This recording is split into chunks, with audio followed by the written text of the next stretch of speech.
What's going on, everybody? Jeff Holiday, liberal gun nut. Still kind of a weird thing to call myself that, but it is what it is.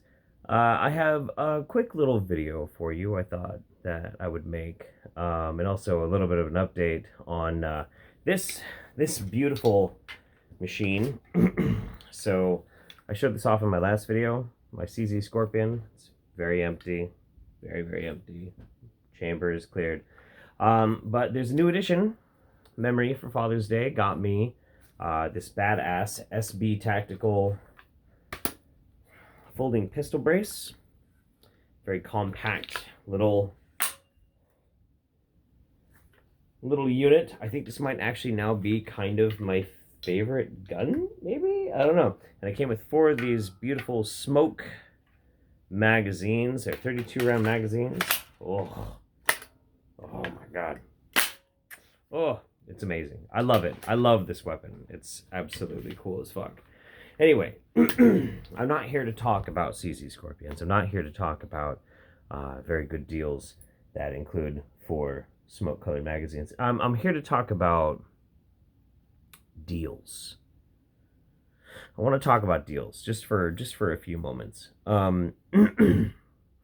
So most people who have followed me know for a long time I've been a very big Bernie guy. I love Bernie. I don't think that necessarily Bernie's ideas would bear the absolute socialism fruit or anything like that, but that he's progressive, that he's focused on the future. I like these ideas. These are things that are very exciting to me, regardless of how much I think there's a validity towards, utopian idealism. It doesn't matter.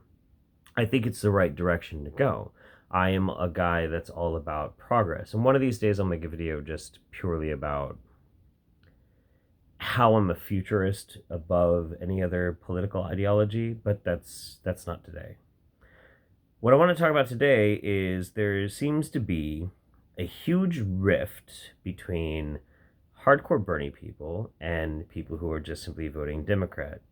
Obviously, Joe Biden is the front runner, the only runner against Donald Trump.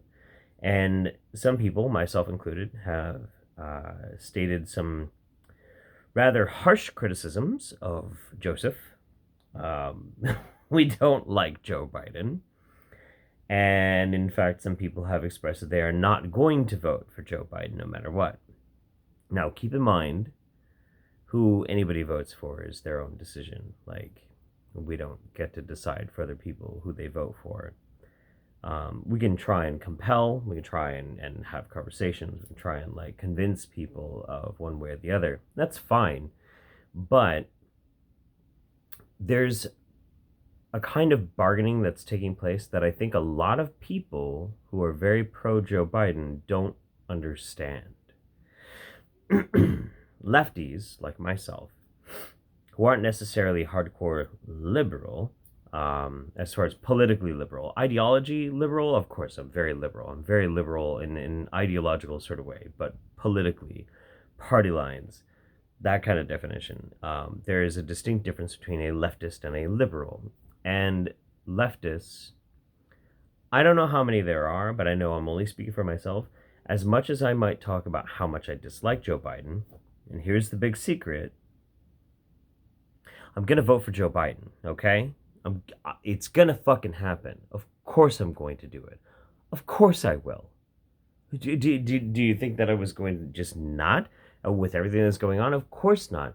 But the problem is, and I'm having to bite the bullet just so you understand that there are a lot of people like me who are not going to say what I'm about to say, but they feel this way very, very much. I have said up until now, I won't vote for Joe Biden. I'll vote for Medicare for all. You can be assured that I'm going to vote for Joe Biden either way. But the reason why I say it is because it's bargaining. There has to be a collective pressure because we, as citizens, have only so much power when it comes to trying to enact our will against the government. We have our tax money and we have our voting. That's it. That's how we're supposed to keep control of these people.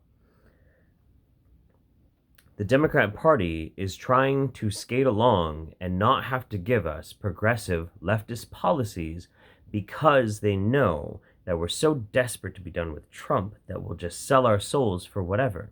You can't let them do that. You have to say these hyperbolic things. You have to point out how fucking disgusting Joe Biden is. Even though you know, ultimately, you'll have to sign your soul with the fucking devil because the alternative is worse. But they know that. So they need to feel threatened. They need to. They need to feel that maybe there is enough people that are so pissed off that you need to placate them with leftist policies. You need to placate them with Medicare for all. You need to placate them with, I don't know, loan forgiveness for college or something. Anything. You need to earn their votes. This gets down to the basic psychological problem that I keep trying to talk to people about. We have a broken mentality with how we perceive people who are supposed to be working for us, our politicians. And we feel like we have to ask them for things. No, we don't. They work for us. They're our fucking employees. We tell them what we want, and they get it for us. That's how it's supposed to work. But this Oliver Twist pittance kind of, please, sir, could I have some health care? What the fuck? It's absolutely insane. We shouldn't have to ask our politicians for things. We should tell them what we want. And because we have this broken-ass psychology between ourselves and these politicians, and especially the Democrat Party, we have to exert our influence. They have to feel that there's a threat. That if they don't do what we want them to do, they will lose. It's the only power we have.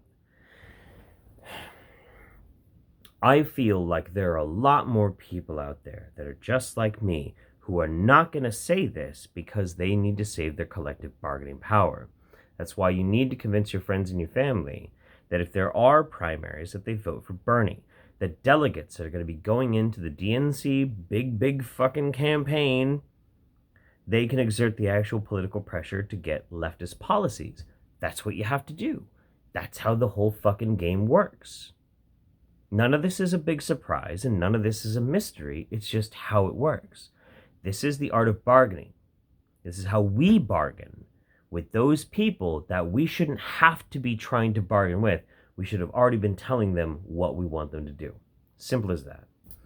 So I hope that maybe clears up some of the leftist, progressive, more hardline anti-Biden rhetoric. It's bargaining pressure. It's collective bargaining pressure. And it's the power that we have. And hopefully it will be enough.